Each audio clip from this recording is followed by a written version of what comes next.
नमस्कार, मैं Rana Yashwant India news पर आपका स्वागत करता हूं और आप देख रहे हैं अर्धसत्य। अर्धसत्य का दिन बदल गया है। रविवार की जगह शनिवार को आप इस शो को देख सकेंगे उसी समय, यानी कि रात 8 बजे।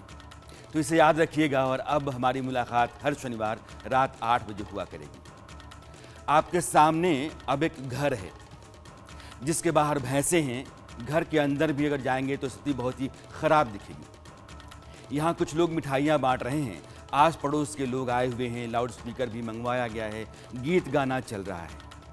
कुछ खास ही होगा, मगर इस तरह के परिवार में खास क्या हो सकता है, आप अंदाज़ा लगाइए। बिहार के मुजफ्फरपुर ज़िले के एक गांव में सब कुछ शांत था, टूटी फूटी जिंदगी जैसे चल रही थी। तभी कुछ हुआ।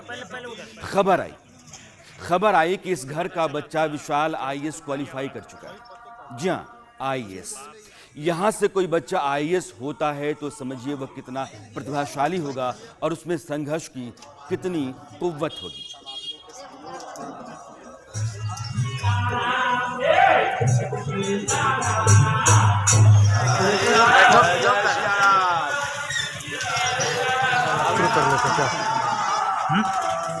कर लीजिए, हम बाइक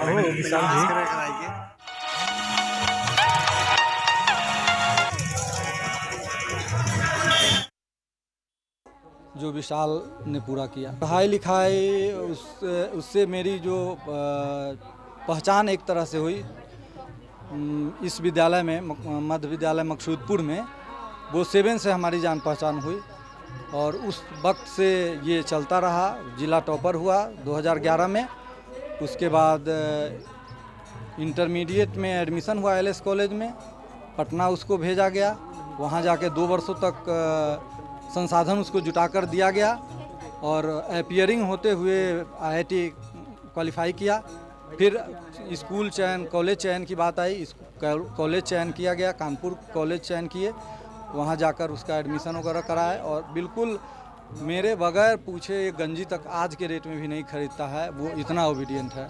दिल्ली मैंने 2008 में चला गया बाहर पढ़ने, आईआईटी निकाला, सुपर 30 में आईआईटी निकाला। उसके बाद रिलायंस में कुछ ज्वाइन किया, उसके बाद नौकरी छूट गया। ये गौरीशंकर जी का सपना था कि हम उसको पढ़ाएं, वही सारा खर्चा दे के पढ़ाएं। बचपन का पढ़ाई ये सरकारी स्कूल में मकसूदपुरे में किया, वो कहीं और दूसरा जगह कहीं नहीं किया। कॉलेज का पढ़ाई उसको यहाँ पे मैट्रिक करने के बाद इंटर में एडमिशन से निकल गया। उसके बाद वो चला गया सुपर 30 में पढ़ने पटना।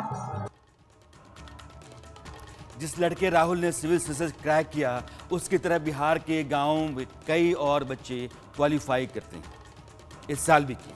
विशाल बचपन से ही पढ़ने में अव्वल था। पहली बार में आईआईटी निकाला और कानपुर में एडमिशन हुआ और अब सिविल सर्विसेज। यह बस एक मिसाल मैंने रखी असली कहानी दिखाने और सुनाने के लिए। कहानी है बिहार में शिक्षा की बदहाली की।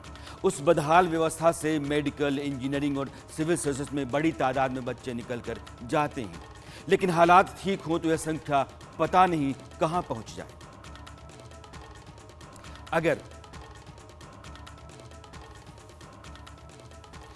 अगर आपकी कोई जाति है तो आपका नेता है, कारोबारी हैं तो आपका संगठन है, नौकरी पेशा हैं तो संस्थान है, यूनियन है, नेता हैं तो पार्टी है, अभिनेता हैं तो कई मंच है। लेकिन अगर आप छात्र हैं तो आपका कोई नहीं है। जिंदगी एक भद्दा मजाक बनकर रह जाएगी। आपकी प्रतिभा बिना आपकी कमी के दम तोड़ जाए। माँ बाप के चेहरे की उदासी खत्म करने के लिए आप नौकरी करना चाहें, लेकिन डिग्री के अभाव में आपके पैरों में जंजीर पड़ जाए। आप अपने हक के लिए ही खड़ा हों और डंडे थप्पड़ मारकर भगा दिया जाए, मगर आपके लिए कोई नहीं आएगा, आपके लिए कोई नहीं लड़ेगा, आपकी कोई नहीं सुनेगा, क्योंकि आप छात्र हैं, आपकी कोई जाति नहीं है। भले अपने घर का चिराग हो, लेकिन आपकी जिंदगी में अंधेरा ठूस ठूस कर भर दिया जाएगा और सरेआम आपकी जिंदगी को तबाह कर दिया जाएगा। आप कुछ नहीं कर सकते क्योंकि आप छात्र हैं, आपकी कोई जाति नहीं। यह मैं इसलिए कह रहा हूं क्योंकि बिहार के सभी विश्वविद्यालयों में सेशन लेट है। 3 साल की जगह ग्रेजुएशन 5 साल 6 साल में होता है।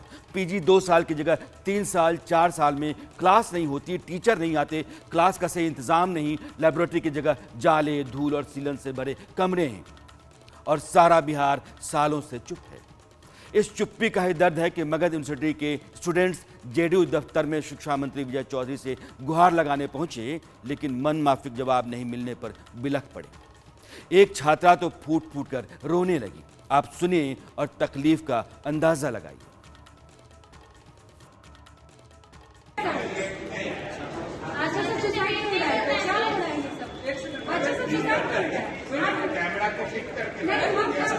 सेशन लेट चल रहा है, ये हम लोग मानते हैं और ये उसी बात में हम लोग इसमें विधान की कोशिश कर रहे हैं।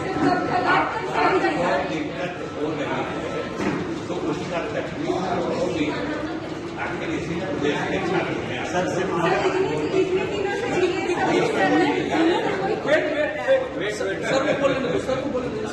इसलिए कह रहे हैं। और बात जब हो गई दोबारा आने का क्या मतलब? हम लोग को डिग्री नहीं मिल रहा, डिग्री के लिए दर दर ठोकर खा रहे। 6 साल हो गया, 2017 से 20, 18 से 21, 19 से 22, ये से सारे सेशन डिले हैं। हम 17, 20 का, एक लड़की 16, 19 की है। बच्चे सुसाइड कर रहे हैं, ऐसा सब दौड़ा रहे। भगत यूनिवर्सिटी के डीसी दौड़ा रहे, राज्यपाल दौड़ा रहे, शिक्षा मंत्री आश्वासन दे, शिक्षा मंत्री बोल रहे कि बेटी को जो है जोर से नहीं बोलना चाहिए, तो बेटी क्या करे तब? आप जब वोट दे रहे तब कहाँ था? देख रहे हैं ना आप, रोइए बिलखिए, कुछ फर्क नहीं पड़ता है। क्या कर लेंगे आप? शिक्षा मंत्री को इस बात की चिंता कतई नहीं है कि लड़की जो बिलख बिलख कर रो रही है उसका करियर बर्बाद हो रहा है, बल्कि फिक्र ये है कि कैमरा लेकर तो नहीं आई। आप ऐसे नेताओं से क्या उम्मीद करते हैं? लाखों छात्र हैं और सारे के सारे मजबूर, लाचार और अपने सर लोगों का मुंह ताकने वाले। Sir sir sir.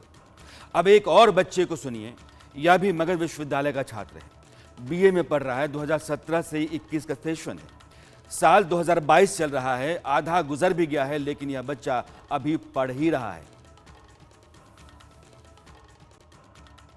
मेरा नाम आदर्श कुमार है। हमारा सेशन 2018-21 है। हमारा स्नातक 2021 में कंप्लीट हो जाना चाहिए था, लेकिन पार्ट 1 का एग्ज़ाम 2021 में लिया जाता है। उसका रिजल्ट जून जुलाई में दिया जाता है। फिर पार्ट 2 का ही एग्ज़ाम 2021 में लिया जाता है अक्टूबर में, जिसका कि आज तक रिजल्ट नहीं आया। जबकि हमारा स्नातक 2021 में पूरा हो जाना चाहिए था। 2022 आधा बीतने वाला है, फिर भी रिजल्ट नहीं आया है। सर, हम लोग काफ़ी समस्या में, हम लोग विरोध प्रदर्शन भी काफ़ी कर रहे हैं, लेकिन पुलिस लाठी मार रही है, हम लोग को भगा रही है। हम लोग पटना में, कभी गया में, कभी औरंगाबाद में, हर जिले में प्रोटेस्ट कर रहे हैं, लेकिन कोई सुन नहीं रहा है। सुन रहे हैं ना आप?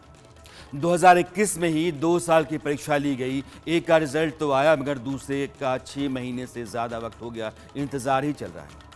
ना एग्ज़ाम लेने का कोई शेड्यूल है, ना रिजल्ट जारी करने का नियम।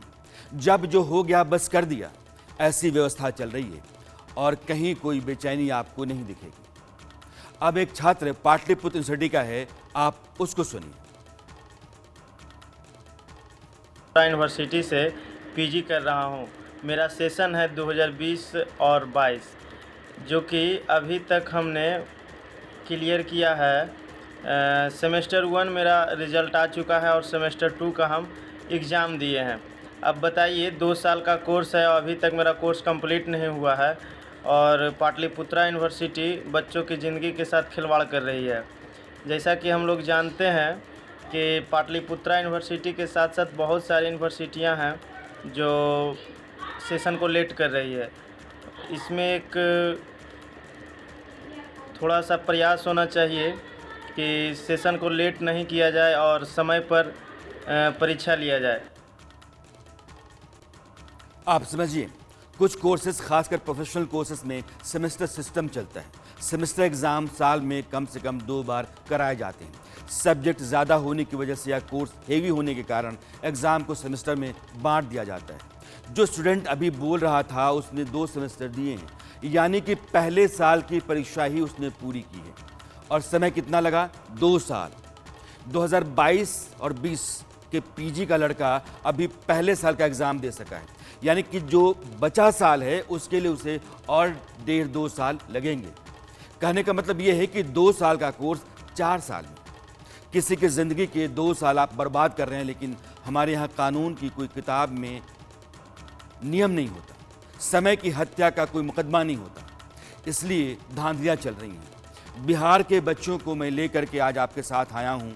ये सारे बच्चे अलग अलग जगहों से जुड़े हुए हैं, मुजफ्फरपुर से, दरभंगा से, मगध से, पाटलिपुत्रा से, छपरा से, और ये सब बच्चे एक ही रोना रोते हैं, सेशन लेट है।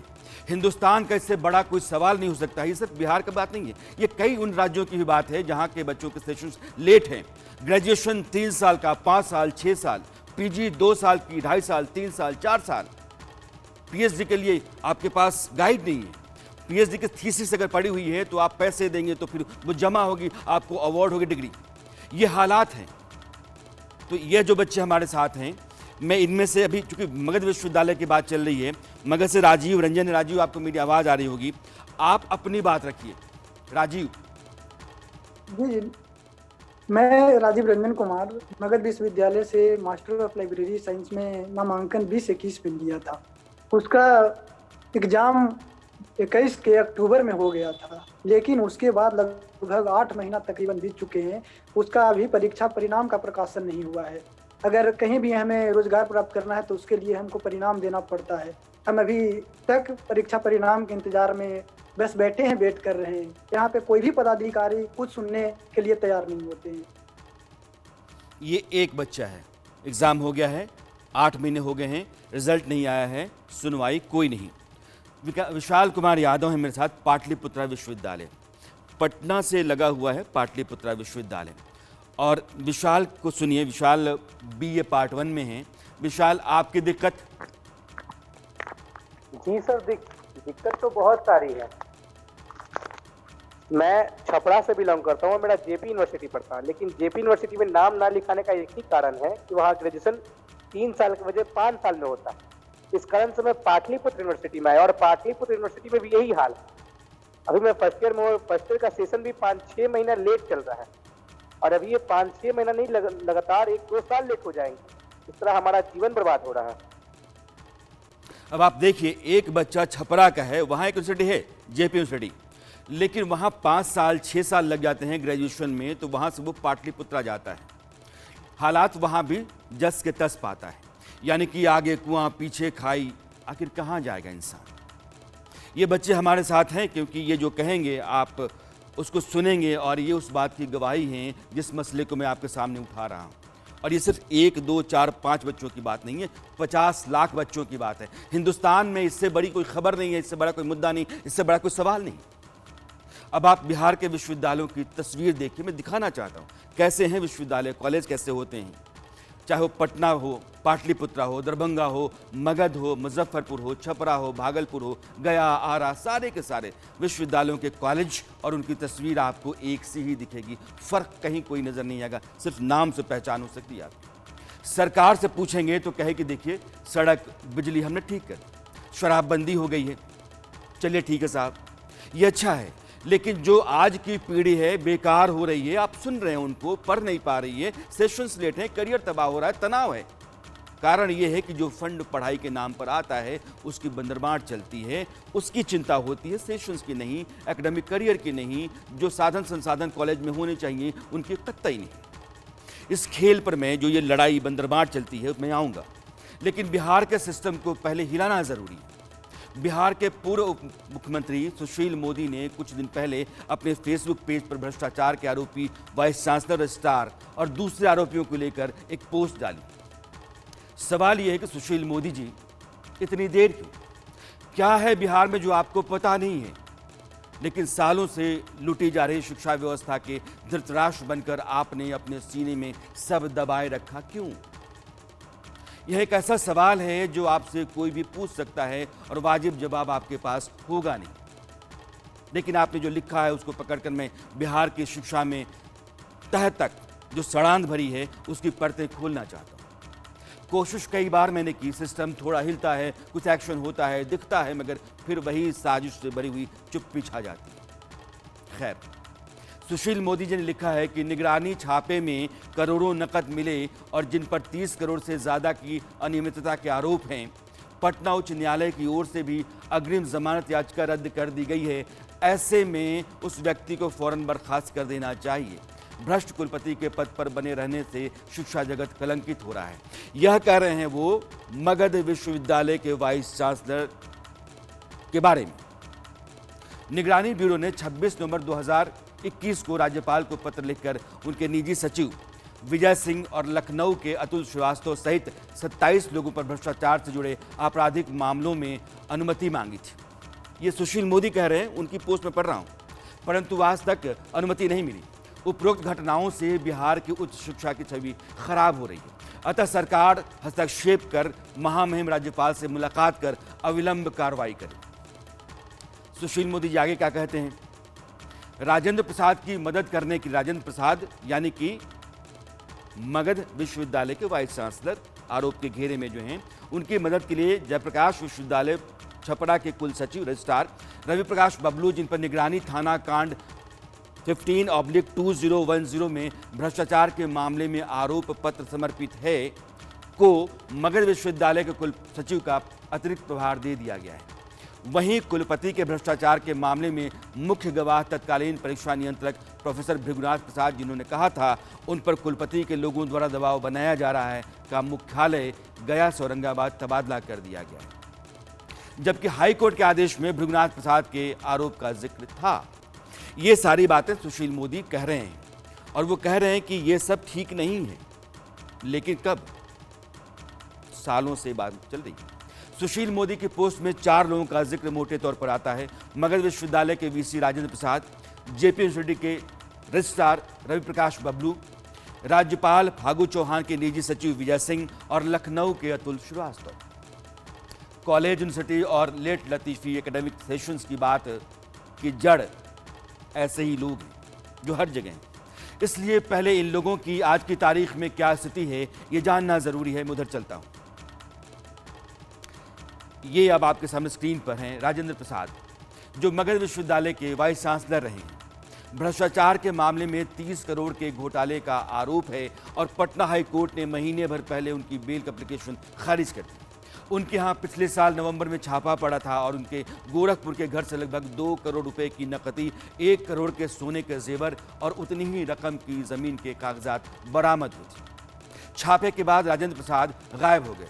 उनको मेडिकल लीव दे दी गई। मेरी जानकारी में उन्होंने इसके लिए कोई आवेदन दिया भी नहीं था, कोई मेडिकल डॉक्यूमेंट प्रोड्यूस भी नहीं किया था, मगर मेडिकल लीव मिली, छुट्टी बढ़ती रही और जब उनकी अर्जी हाई कोर्ट में खारिज हो गई, सुशील मोदी जैसे नेताओं का भी बर्खास्त करने का दबाव राज्यपाल पर बढ़ने लगा, तो इस्तीफा राज्यपाल ने ले लिया। क्या इस्तीफा? बर्खास्त नहीं किया, इस्तीफा। वह भी कब? शायद प्रधानमंत्री के नियम कायदे बताने के बाद। पिछले महीने राज्यपाल फागू चौहान दिल्ली गए थे, जहां उन्होंने प्रधानमंत्री से भी मुलाकात की थी। अब आप देखिए कि वीसी के पद पर रह चुका एक करप्ट आदमी, जिसको विजिलेंस गिरफ्तार करने के लिए हाथ पांव मार रहा है, वह आदमी अभी तक पकड़ से बाहर है। हाईकोर्ट ने सरेंडर कर निचली अदालत में जमानत लेने को कह रखा है, मगर ना, करना नहीं है। जिस विश्वविद्यालय के वाइस चांसलर राजेंद्र प्रसाद रहे हैं, वहां के बच्चों का हाल क्या है, आप सुनिए। हम लोग का सेकेंड ईयर का एग्ज़ाम नहीं हुआ है और थर्ड ईयर अभी तक हो जाना चाहिए था। मेरे 2 आईटी कंपनी में जॉब हुई हैं, लेकिन रिजल्ट ना होने के कारण मैं उन्हें ज्वाइन नहीं कर पाऊँगा।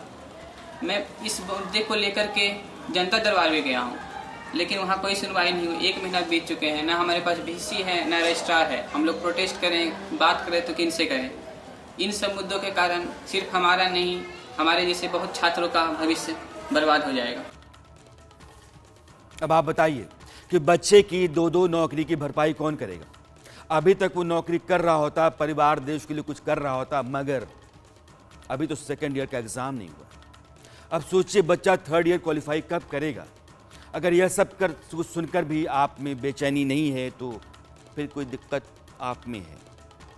सुशील मोदी ने जिस दूसरे बड़े अधिकारी का जिक्र किया, उस पर आने से पहले मैं फिर उन बच्चों के साथ चलना चाहता हूं जो मेरे साथ जुड़े हुए हैं।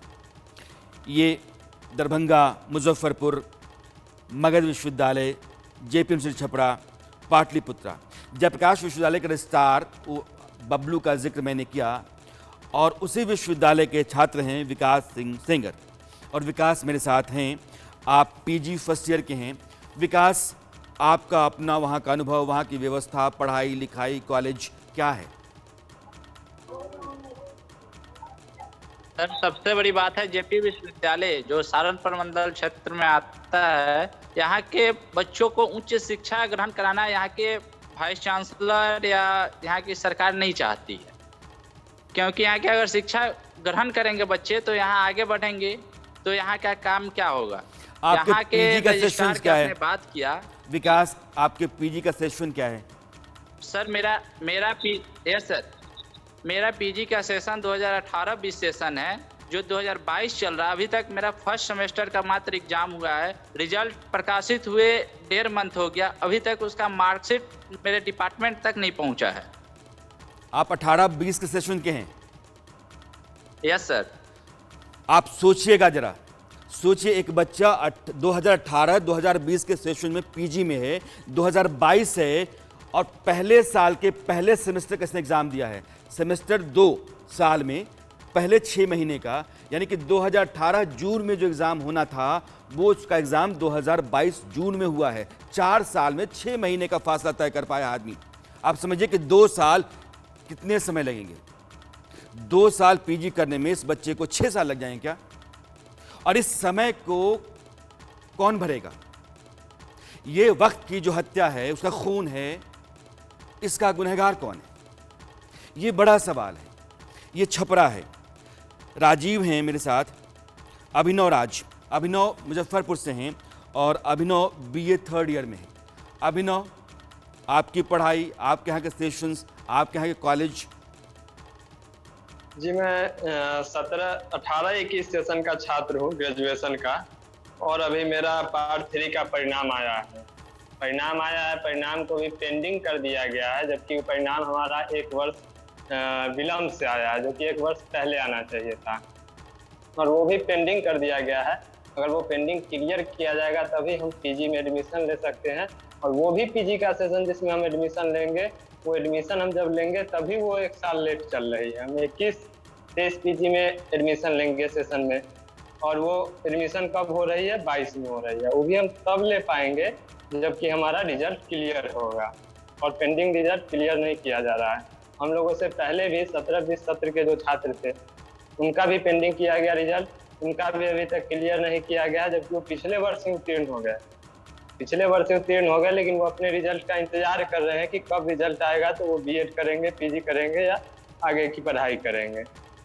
और हम ये इंतजार कर रहे हैं कि हमारा पेंडिंग कब क्लियर होगा तो हम भी आगे की पढ़ाई करें, पीजी में एडमिशन लें।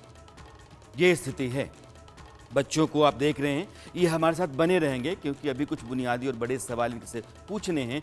ये सिर्फ इसलिए है, मैं ऐसे 30 लाख बच्चे होंगे, 35 लाख होंगे, 40 लाख होंगे, सब अपने घर में बैठे होंगे, देख रहे होंगे, खेत खलिहान में कहीं भी होंगे, वो दर्द एक सा है, तकलीफ एक सी है, मुसीबत एक सी है, परेशानी एक सी है, लेकिन कोई सोल्यूशन नहीं है, कोई समाधान नहीं है।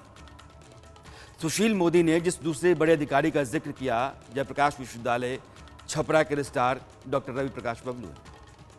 रवि प्रकाश बबलू को उसी मगध विश्वविद्यालय के अतिरिक्त प्रभार के तौर पर वहाँ भेजा गया जहाँ के वाइस चांसलर राजेंद्र प्रसाद थे, यानी कि मगध विश्वविद्यालय बोधगया। आप इसको समझें तो सुशील मोदी आरोप लगा रहे हैं कि राजभवन ने ऐसा आरोप या आरोपी वाइस चांसलर को राजेंद्र प्रसाद की मदद करने के लिए भेजा। आरपी बबलू के बारे में वे कहते हैं कि विजिलेंस की तरफ से जो आदमी चार्जशीटेड है, फिर इतने जिम्मेदार पद पर वो कैसे बना हुआ है, और एक जगह तो थे ही, दूसरी जगह भी आपने उनको प्रभार दे दिया। आपको समझ आ रहा होगा कि बिहार में राजभवन मर्जी से विश्वविद्यालयों को चला रहा है और राज्य सरकार यह कहकर पल्ला झाड़ देती है कि उसके हाथ बंधे हुए हैं। राज्यपाल का अधिकार क्षेत्र सीमित या नियंत्रित करने का अधिकार राज्य सरकार के पास होता है, जैसा ममता बनर्जी ने पश्चिम बंगाल में किया है।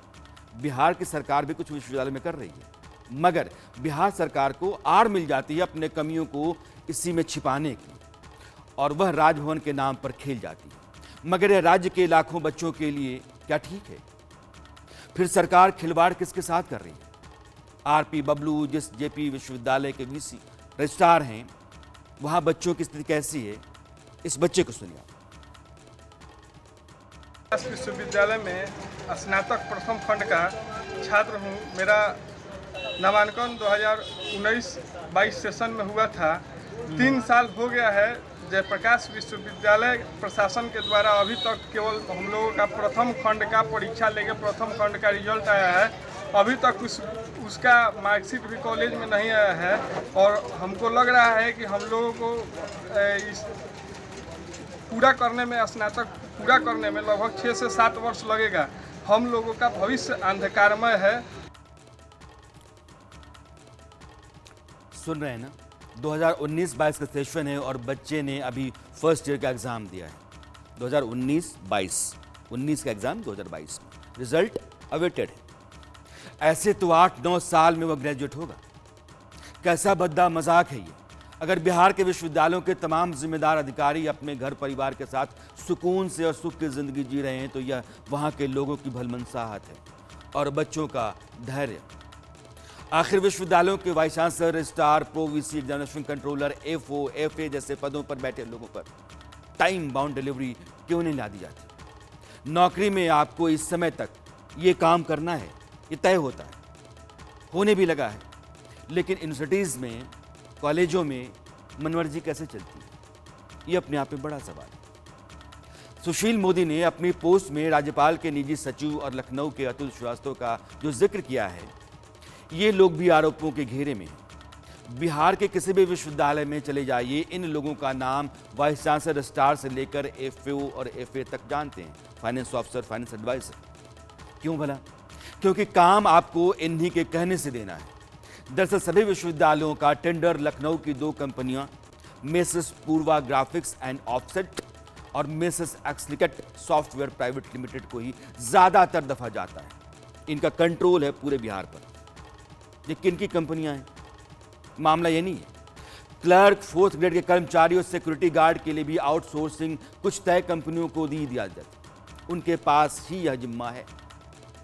जांच तो इस बात की भी होनी चाहिए कि मनमाने तरीके से दिए जाने वाले टेंडर, तय किए जाने वाली एजेंसीज और दूसरे अहम मामलों को लेकर लखनऊ का कनेक्शन क्या है।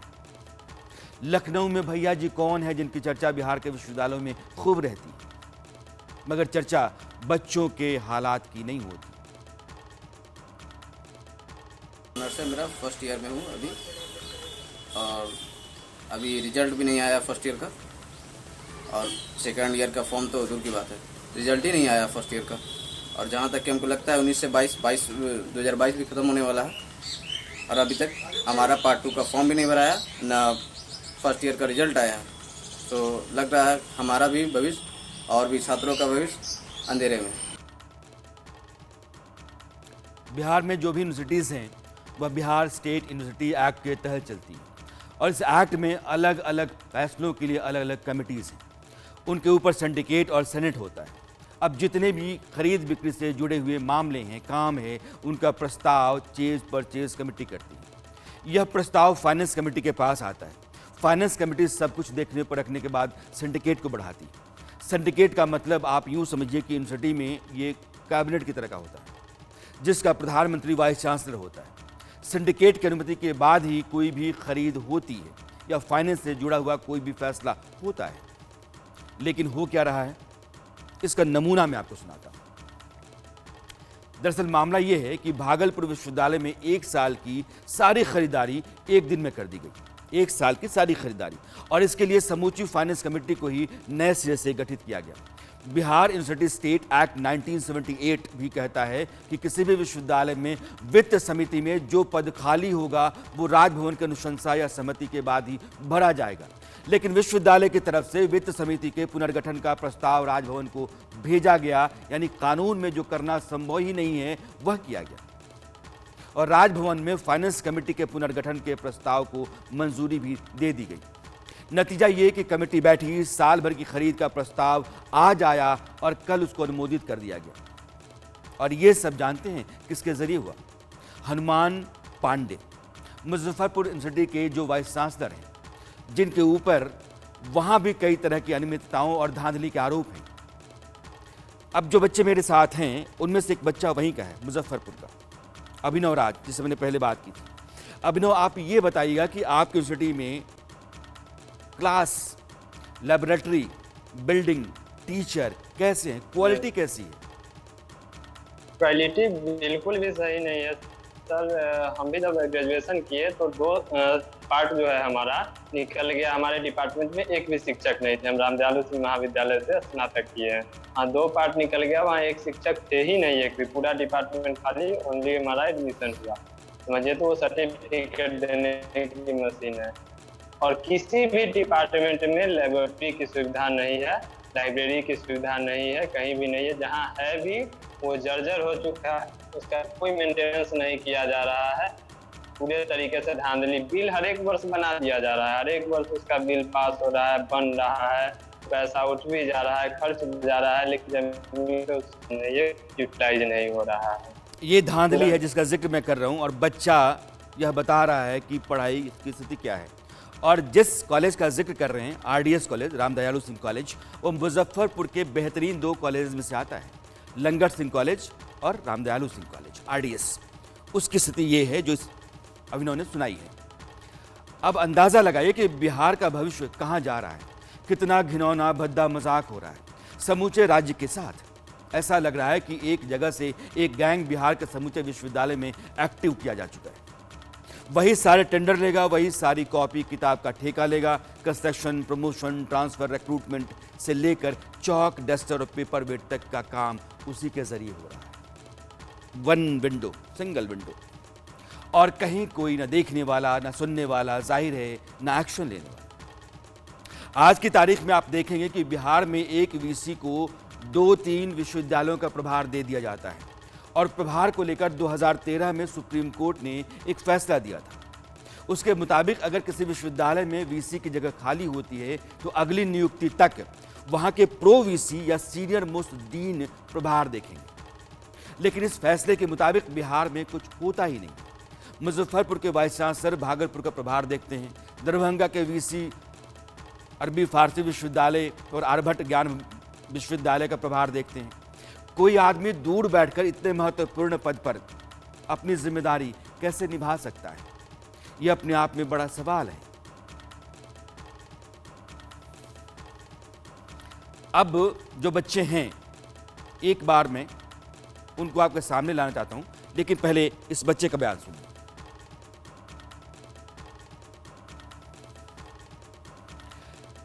मैं दरभंगा चलना चाहता हूं। शरद है हमारे साथ, शरद कुमार सिंह।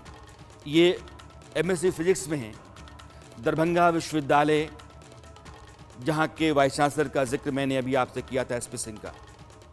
वहां के रजिस्ट्रार के बारे में मैंने पहले ही बताया था। दरभंगा विश्वविद्यालय में ऑडिटोरियम बन जाता है लेकिन दिखता नहीं है कागज पे। बिल्डिंग बन जाती है, दिखती नहीं है। तालाब साफ हो जाता है, उसका नवीनीकरण हो जाता है कागज पे, जमीन पे नहीं। दरभंगा में जमीन की बात नहीं होती। वहीं से शरद कुमार हैं। शरद, आप एमएससी कर रहे हैं, सेशन, पहले सेशन बताइए। मेरा 20-22 सेशन है, मगर अभी तक मेरे सिर्फ 2 सेमेस्टर का एग्जाम हुआ, सेमेस्टर फर्स्ट और सेमेस्टर सेकेंड, लेकिन अभी तक सेमेस्टर फर्स्ट का भी रिजल्ट नहीं आया है। आप समझिए, 20-22 एमएससी फिजिक्स 2 साल में 2022 में इस बच्चे को डिग्री लेकर के बाहर निकल जाना चाहिए। एग्जाम दे रहा होता, कॉम्पिटिटिव एग्जाम्स दे रहा होता, अपनी ज़िंदगी को आगे ले जाने की कोशिश कर रहा होता। लेकिन 2020-22 का जो सेशन है, 2022 में पहला सेमेस्टर, यानी कि 2020 में जो 6 महीने बाद एग्जाम होता है, उसकी परीक्षा दी है। आप समझिए कि 2 साल का कोर्स 6 महीने आगे बढ़ा है 2.5 साल में, अगले 6 महीने आगे बढ़ेगा 2.5 साल में। 10 साल में 2 साल की डिग्री मिलेगी। यह स्थिति है। 500 करोड़ रुपए जातीय जनगणना पर नीतीश कुमार खर्च करेंगे। वहां की तमाम पार्टियां लामबंद होकर के बैठेंगी, मीटिंग होगी, सहमति तैयार होगी। लेकिन बच्चों का करियर तबाह हो जाए, परवाह नहीं है। 2 साल की पीजी की डिग्री 10 साल में मिले, कोई बात नहीं है। लेकिन जातियों की गणना होनी चाहिए, किस जाति का वोट सबसे ज्यादा है। ये जितने भी बच्चे हैं, इनसे जाति पूछेंगे आप, ये किसी जाति से आते हैं, इनकी अपनी जिंदगी है, इनके अपने सपने हैं, इनका अपना करियर है, लेकिन तबाह है, जंजीरों में जकड़ा हुआ है, एक घुटनदेह जिंदगी है। और ये बहुत ही तकलीफदेह है। बिहार के विश्वविद्यालयों में एक खेल चलता है अतिरिक्त प्रभार का। ये जो खेल है, यह भी निराला है। दरभंगा विश्वविद्यालय के वाइस चांसलर, इस बच्चे की बात कर रहा हूं इसलिए वहां मैं लेकर के आ रहा हूं, एसपी सिंह जी का जिक्र मैंने किया है। और कई बार बिहार के विश्वविद्यालयों में जब लूट के मामले होते हैं तो मैं उनका बार बार जिक्र करता हूं। वे राज्यपाल के बड़े खास भी थे। एक छोटा नमूना उनके बारे में रखना चाहता हूं। वे जब आर्यभट्ट ज्ञान विश्वविद्यालय के प्रभारी कुलपति रहे तो वहां मन मर्जी से कूटा पीटा। आर्यभट्ट ज्ञान विश्वविद्यालय में बोर्ड ऑफ एफिलिएशन ने 2015 के बाद किसी कॉलेज को एफिलिएशन नहीं दिया। कारण ये कि संसाधनों के आधार पर एफिलिएशन देने का जो कोटा वो पूरा हो चुका है। लेकिन इसी साल या पिछले साल आर्यभट्ट ज्ञान विश्वविद्यालय के प्रभारी वीसी एसपी सिंह और प्रभारी रजिस्ट्रार पीके वर्मा ने 3 महीने के भीतर 1-2 नहीं बल्कि 30 कॉलेजेस को मान्यता दी। 30 कॉलेजेस को, क्योंकि मान्यता देने पर पैसे आते हैं। आर्यभट्ट ज्ञान विश्वविद्यालय के जरिए बीबीए, बीसीए, बीएससी, नर्सिंग और बी फार्मा जैसे कोर्सेज की डिग्री मिलती है। ऐसे प्रोफेशनल कोर्स चला रहे कॉलेजेस को विश्वविद्यालय के नियम को ताक पर रखते हुए बिना ये देखे कि कॉलेज जरूरी नियमों को पूरा करते हैं कि नहीं, उन्हें एफिलिएशन दे दिया गया। आरोप ये है, और इस तरह की मेहरबानियां खैरात में होती नहीं हैं। तो ऐसे एफिलिएशन के जरिए 10 करोड़ रुपए का घोटाला किया गया, यह आरोप लगता है। जो स्थितियां हैं मैं आपके सामने रख रहा हूं। अब मैं आपको पूर्णिया लेके चलना चाहता हूं। पूर्णिया विश्वविद्यालय की बात जब होती है तो 2018 का जिक्र आएगा, क्योंकि उसी साल यह विश्वविद्यालय बना। उसमें स्टूडेंट्स थे 30,000। कितने छात्र थे? 30,000। लेकिन कॉपी जो खरीदी गई वो 11 लाख खरीदी गई। 18 ऐसे कोर्स शुरू किए गए जिसके लिए राज्य सरकार की अनुमति ली ही नहीं गई, और बच्चों को सर्टिफिकेट भी दे दिया गया। किराए के मकान पर वाइस चांसलर ने 10 लाख रुपए मेंटेनेंस के नाम पर खर्च कर दिए, और वहीं क्लास में बच्चों के बैठने की मामूली व्यवस्था तक नहीं। यह स्थिति है बिहार के विश्वविद्यालयों की, जिनका जिक्र मैं कर रहा हूं। पटना राजधानी है, और बिहार का जो सबसे बेहतरीन विश्वविद्यालय है वो पटना विश्वविद्यालय है। मगर आज तक ट्रांसपेरेंट और अकाउंटेबल एजुकेशनल सिस्टम और एडमिनिस्ट्रेटिव सिस्टम नहीं है। ऑनलाइन व्यवस्था विकसित नहीं हो पाई। दशकों पहले सरकार और यूजीसी ने कंप्यूटर लैब के लिए करोड़ों का फंड रिलीज किया था, लेकिन अब तक यहां के बच्चे इस सुविधा से कोसों दूर हैं। यूनिवर्सिटी के पास कुछ नए स्मार्ट क्लासरूम तो बने हैं, पर क्लास की रिकॉर्डिंग के लिए जरूरी स्टूडियो बनाने का काम अब तक अटका हुआ है। ये स्थितियां बिहार के विश्वविद्यालयों की हैं।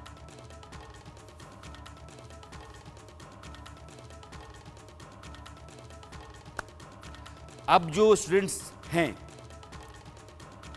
मैं विकास के पास आना चाहता हूं। विकास, आप वैसे तो पीजी फर्स्ट ईयर में हैं। Yes sir.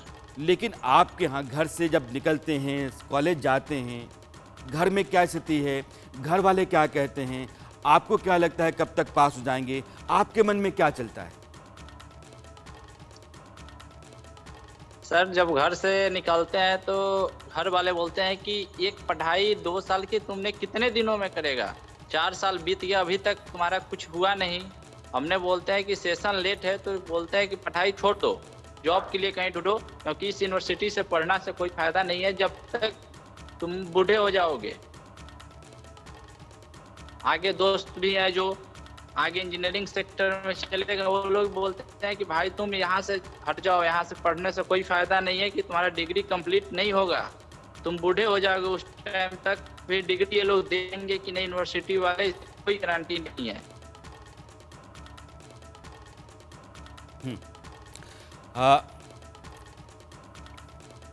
अभिनव,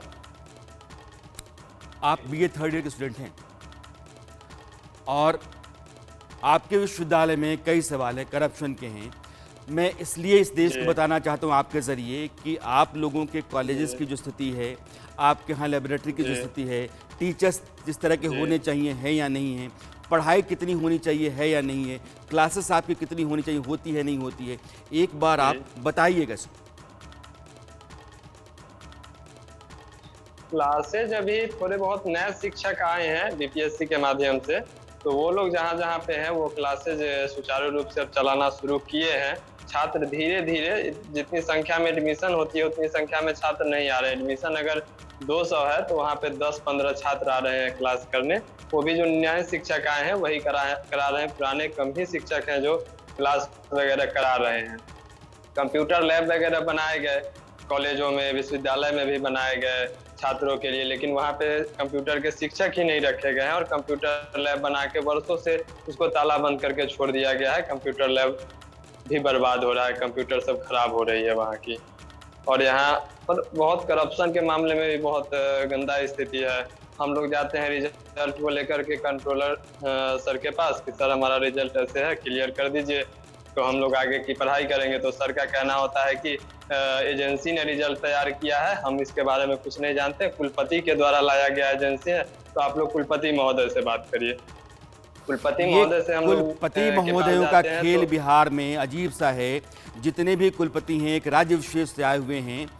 अब आप देखिए कि टैबुलेशन का काम कहीं और होता है, एग्जामिनेशन का रिजल्ट जो आता है कहीं और से आता है। रिजल्ट आ जाता है कि बच्चा पास है, मार्कशीट जब आती है तो फेल है। स्थितियां अजीब सी हैं, विकट, इसका कोई इलाज दिखता नहीं है। यह जो बच्चा कह रहा है कि कंप्यूटर खरीद लिया गया क्योंकि उसमें कमीशन आता है, कंप्यूटर की मोटी रकम की खरीदारी हो जाती है, ला करके उसको रख दिया जाता है, ताला मार दिया जाता है। टीचर तो है नहीं, बच्चों को पढ़ा सकते नहीं हैं, लेकिन उस कंप्यूटर की खरीद से जितना पैसा बनाना था, बहुत संभव है कि 10,000 रुपये की चीज़ 30,000 में खरीदी जाती होगी और जितने की वो चीज़ है उससे ज़्यादा कमीशन लेकर के लोग बैठ जाते हैं। लेकिन बच्चों के हाथ में वो नहीं आता है, उनके नसीब में बेहतर एजुकेशन सिस्टम और बेहतर साधन संसाधन नहीं है। मैं फिर से कहता हूं कि बिहार में ऐसे बच्चों की तादाद 35 से लेकर के 40 लाख के बीच है। ये स्थिति है। अब मैं एक दफ़ा विशाल के पास जाना चाहता हूं। विशाल, आप पाटलिपुत्रा में हैं, आपके बच्चे लगातार, आपके दोस्त होंगे, आपके सहपाठी, आपके सीनियर हैं, आपके जूनियर हैं। मैं लगातार ये घुटन देखता हूँ, 2 साल की डिग्री 3 साल में, 5 साल में, 3 साल की डिग्री 6 साल में। आप लोगों के बीच में जो माहौल है, आप लोग आपस में जो बात करते हैं, क्या आप लोग इसके आदी हो गए हैं या फिर आपको ये बेचैनी रहती है, तकलीफ रहती है कि हम फंसे हुए हैं, हम निकल नहीं पा रहे हैं, हमें कुछ करना है लेकिन करने के लायक नहीं बन पा रहे हैं?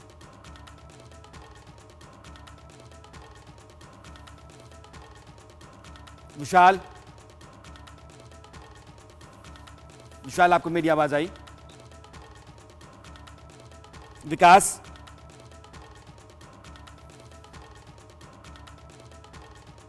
विकास, आपको मेरी आवाज आई? यस। मेरा सवाल आप तक पहुंचा। देखिए समय की कमी है मेरे पास, अगर आपके पास आवाज आ रही है तो आप मेरे सवाल का जवाब दीजिएगा।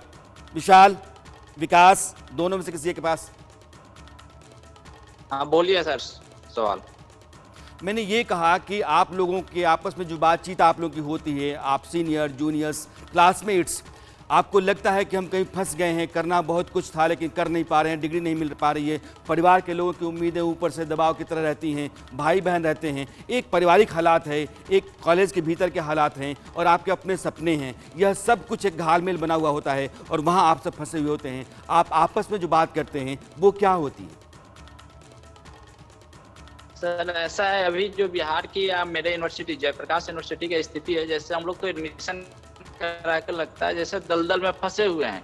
कारण है कि हमसे छोटा भाई 3-4 साल छोटा भाई भी मेरे ही क्लास में आता है और हम भी अभी उसी क्लास में बैठे हुए हैं, क्योंकि सेशन लेट है, लेट की वजह से वो आगे आता है, एडमिशन होते जाता है, आज एग्जाम होता नहीं है, एग्जाम होगा नहीं तो फिर सेशन आगे पीछे चलता रहता है, जिसके कारण लगता है कि दलदल में हम लोग फंसे हुए हैं। यहाँ से निकलना बहुत नामुमकिन सा लग रहा है अभी के समय में। मैं राजीव के पास आपको लेकर चलता हूँ। सबसे खराब स्थिति अगर कुछ विश्वविद्यालयों की है उसमें जयप्रकाश विश्वविद्यालय और मगध विश्वविद्यालय। राजीव, आप वहीं से हैं, कभी ऐसा लगता है कि समय पे डिग्री मिल गई होती, नौकरी कर रहा होता तो ज़िंदगी बदल गई होती?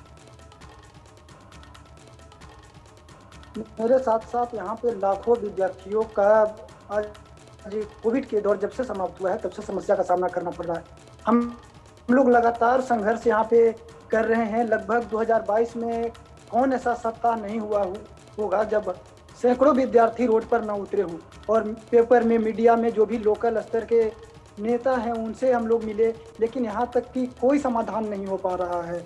सिर्फ वही बोला जाता है कि इसके लिए कुलपति जी ही जिम्मेवार हैं, वो है नहीं, वो ही आवेंगे तब करेंगे। उन पर तो FIR हो गया है, वो तो यहाँ पे करप्शन करने के लिए ही आए थे। नाम जरूर यहाँ का विश्वविद्यालय का VC साहब का डॉक्टर राजेंद्र प्रसाद रहा, लेकिन काम उनके नाम के 1% भी सही काम नहीं किए। ये स्थितियां हैं बिहार के विश्वविद्यालयों की। आप कहीं भी देश में बैठे हुए हैं, आपके यहाँ के हालात चाहे जैसे भी होंगे। आज मैंने बिहार का सवाल इसलिए उठाया क्योंकि ऐसा नहीं कि बिहार इकलौता राज्य है, कुछ और राज्य भी हैं या कुछ और विश्वविद्यालय हैं जहाँ बच्चों का करियर अंधेरे में है। एक अंधेरी सुरंग है जिसके बाहर क्या होगा नहीं पता है, कब तक दौड़ेंगे नहीं मालूम है, रास्ता किधर है नहीं पता है। एक उस अंधेरे में लगातार दौड़ते जाने के लिए वो सब लोग एक तरह से बदकिस्मत है। कहने का मतलब ये है कि कोर्स शुरू कर दो, भले उसका अप्रूवल हो ना हो, एफिलिएशन दे दो, भले उसकी शर्तें पूरी होती हो या ना होती हो। बच्चों के करियर के बारे में आपको बता रहा था, ये स्थितियां हैं। इम्तिहान समय पर भले ना हो, लेकिन कॉपी ज़रूरत से कई गुना ज़्यादा छपवा लो और 3 गुना ज़्यादा कीमत पर।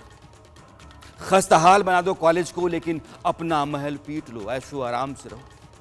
ऐसी मानसिकता से अगर पढ़ाई का माहौल चलेगा तो क्या होगा।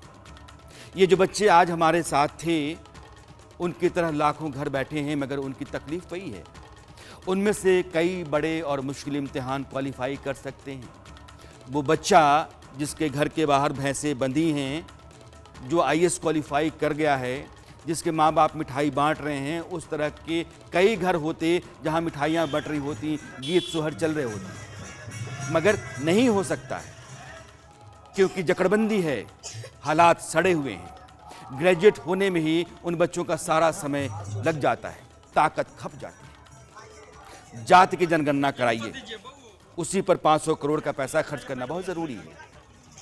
जिस रोज कोई आंदोलन होगा, उस रोज सिस्टम को इस बात का बहुत अफसोस होगा कि उसने समय पर अपनी जिम्मेदारी नहीं निभाई। ऐसा हुआ होता तो माहौल खराब और राज्य के हालात बुरे नहीं होते, मगर उस आंदोलन का इंतजार आखिर कब तक किया जाए।